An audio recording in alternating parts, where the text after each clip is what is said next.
Hey, would you settle for PG-13? What's that? Oh, gee! Night, Bobby. Scary movie. We all love scary movies, but what about Scary Movie? Do you love Scary Movie? Wow. You wrote that. I didn't write that. I literally just said came to you in a dream.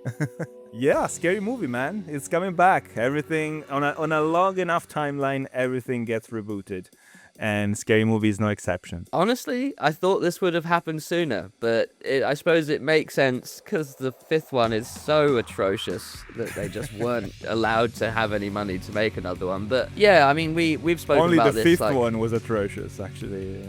Is that what you're saying? I Potentially. haven't rewatched it. We have a new one on the horizon, which prodded us to sort of go and maybe do a bit of a retrospective. I've got a very long history with these films, and they're very close to my heart. Whether they're good or not, I've got a big love for this franchise. What's your relationship with it? Well, I mean, I've seen them all, so that's a relationship already. I never necessarily loved them, but I guess nostalgia makes everything look nicer in retrospect, and even I feel a little bit of love for these movies looking back. And actually, I am happy that we're doing this retrospective, let's call it, because it gave me a chance to rewatch these movies after, like, I don't know, 15 years, because these movies came out a long time ago. I watched them in high school. Also, I watched them dubbed, Italian dub of these movies. So, revisiting them in English, better understanding of culture they were referencing, the movies they were referencing. They gave me a new appreciation for the. I can only imagine how hard the Italian dubbing hits of all of Shorty's jokes. Oh my God. Scary Movie 1 and 2. I can't even picture sort of the voice actor they would get in their head to replace Shorty. Eccolo. Ciao, Shorty. Cosa stai facendo? Niente. Sto qui a guardare le partite, a fumare un po' d'erba. Sei da solo? Bella! Ma che... The first two are kind of their own thing. Yeah, they're very intrinsically linked. Same creative team involved in both of them. They're very similar in terms of style and the kind of satire they do. Well, one's executed a lot better than the other, that's for sure. Yeah, so Scary Movie 1, directed by Keenan Ivory Wayans, written by Sean Wayans, Marlon Wayans, Buddy Johnson, Phil Buman, Jason Friedberg. And so very much this is a Wayans brothers creative endeavor, this first film and the second one. It's a Wayans joint. Yeah. It's a Wayans joint, yes. And it shines through, for sure, their comedy in this film, and in large parts in the second one, too. This one is heavily parodying Scream, and probably mostly I Know What You Did Last Summer. They're probably the biggest ones. Yeah, they have a little bit of The Sixth Sense, Blair Witch Project, there's Halloween, maybe a little bit of The Shining. They have a nice reference to The Usual Suspects at the end with the guy that is revealed to be the killer. There's a bunch of stuff. I mean more in terms of like the plot. Oh, they have a plot now. Is that what they called it? That's a good segue into kind of like I don't know if we can call it a critique of the first Scary Movie, but like they really... Oh wow, already starting off with the negatives. Go ahead. No, it's actually a positive because I was surprised how much I enjoyed this first movie. It again, as we mentioned, it doesn't really have a plot, and so many of the things that happen are absolutely inconsequential. Like the next scene, we forget that a person has died, or the horrible stuff has happened just for a gag. A main character can get hit and killed by a car, and they're in the next scene absolutely fine. Yeah, and come back in the tends next to happen movie. quite a lot. But this first movie is just relentless in terms of gags. Like that first, like the opening cold open sequence before the title even drops, that is like a Scream parody. Just like every scene, like every shot is a joke. Yeah. And I think not all of them land, which it's basically like it's virtually impossible to do. Like not every joke can be as uh, you know as well crafted as the next, but it's really showing like they were going all out and making the most out of every Yeah. scene. um Yeah, it reminds me very much of like the parody films of old, and this is fairly old now, considering anyway. But like the Naked Gun type films where they they try and cram as many jokes into a scene as possible, yeah and 5 might miss but 3 might hit, and there you go, you've kind of made that a funny scene because of the hits that you have in there. So yeah, it really feels like that. And I wrote a bit about the first opening scene, because yeah, like we said, Scary Movie, every single one I believe opens with a cold open, yeah and the cold opens tend to be pretty fantastic for most of them, I'd say. yeah And this one in particular, for Scary Movie 1, it perfectly surmises the whole franchise for me, all right. which is kind of interesting that it does this. We have dated jokes, which upon rewatching, you're just like, you might not even understand the references anymore, but just as using the Scary Movie 1's cold open as a reference, we have the Michael Jackson being a white black guy. Of course. That's like a big joke, and it's like, wow, that is as dated as it comes. And but then she goes back inside and she's on the phone and she's talking to the Scream guy, and he can hear the popping in the background, and we hard cut back to the popcorn that's on the stove, and now it's like the size of a hot air balloon, and it's massive. And this is like the prop humor, which I love in Scary Movie, in the franchise. There's a lot of prop humor that they do. Yeah, the prop humor is really good in this one, and in the third one we'll get to that. But like, yeah, prop humor, and also like making fun of specific kind of like cliches of the genre, and like just specific scenes. Like you said, mixing in the cliches of the genre and prop humor. She runs back inside. I think it's Carmen Electra in the first Scary Movie open sequence. And she looks for a weapon. She has a line of weapons to use on the table, and there's like a gun, a grenade, a knife, and then a banana. And she just grabs the banana at the end and runs outside with it. Which is stuff like that is so good. It's so silly, but it really works. And then, she gets a knock on the door. It's Halloween. Trick-or-treaters are there. She thinks it's the stalker on the phone, and she beats the shit out of them with a baseball bat. Amazing. Camera pans round, and we see that it's a bunch of kids trick-or-treating. And this is where sort of the slapstick is a big part of the Scary Movie franchise too. So you got your prop humor, your slapstick, and your incredibly dated jokes in this cold open. And that is throughout the whole movie. What you get throughout the whole franchise, pretty much, to a good degree and a bad degree sometimes. Yeah, I mean, they were pioneers in many ways. There's a Matrix slow-mo hair kick, like the Trinity air kick from the first Matrix. They do that at the end of this movie, and this was one of the very first movies to parody that. But then they've done it 1,000 times over, so when you rewatch it's like, oh yeah, it's the Trinity kick again. So it's the kind of stuff that of course has aged in a way, but it still feels charming, and it feels like they were really trying to do something funny here, not just retreading old stuff that works. There's a lot of Mel Brooks DNA and Spaceballs, and as you mentioned, the Naked Gun and Airplane and Hotshot movies. It's interesting to see how that developed and became this. This is kind of like that, but it's a more lowbrow. It's more gross more out, raunchy, irreverent. Yeah, for sure. Gross out comedy. Definitely, it's like it's doing all that, but trying to target maybe younger audiences. Targeted us all right. But it's interesting to rewatch these movies and see like the kind of stuff that they are referencing. And I feel like it's also interesting to think about, like the reason why we are doing this retrospective is, a new Scary Movie is coming out. The Wayans are back, and they're doing this revival. There's been a change in culture. there's no monoculture. There's no monoculture Yeah, anymore. So yeah. when I see the trailer for the new Scary Movie that's coming out, and they're referencing Weapons, a highly successful horror movie from last year, but how many people have actually seen Weapons and recognize Weapons? The first three or Yeah. four, they were films that were so part of the cultural zeitgeist that even if you hadn't seen them, certain images, you'd understand, oh, that's from Saw, or that's from Signs, etc., Exactly. etc. Which, Like, there certainly isn't as strong as that anymore. At the time, I wasn't as horror savvy as I am now, and I am a connoisseur of horror movies. But like back in the day, I wasn't, and I still laughed at this movie, but like without even realizing then some of these scenes were referencing other stuff. I suppose we won't go too much into the story because there really isn't much there. So let's talk about what was a couple of your funniest sort of moments or gags in the film.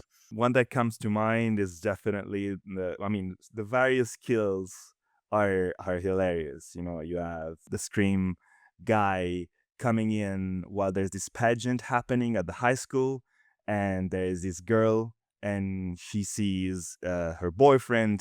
He is on the balcony, he's looking over the pageant, and she has to come out and like recite something, to impress the jury. Yeah. And of course, in that moment, her boyfriend gets violently murdered and chopped into pieces, and she is reacting to that, and everyone is like, oh my god, she's such a good actress, and she is desperate, and she runs away. Oh my god, they killed my boyfriend. But then they're like, oh, you won, and she's like, oh, okay, fuck him. Let me this is my moment now. And she goes out and gets the prize and everything. What I love so much about that sequence is all the added ADR lines in from the crowd. Must be an original piece.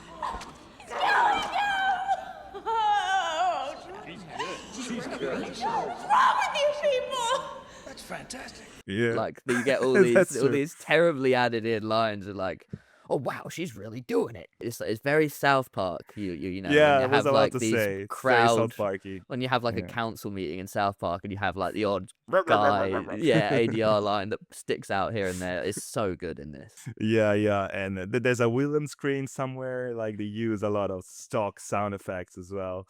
But yeah, that same girl later also gets murdered, of course, and she acts all like, "Oh, should I be scared of you? Oh my God, is this the moment where you're like, run after me and I break my leg?" And she actually breaks her leg, Yeah. and then he chops off her head, and she's still gonna like mourning and like just making fun of him. Oh my god, is this supposed to be scary?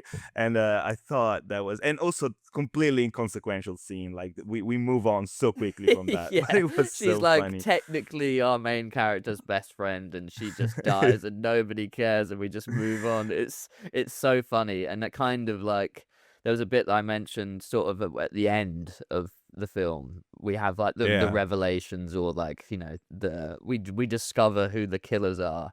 And Yeah. Ray and Bobby are the characters, and they're the ones who are killing.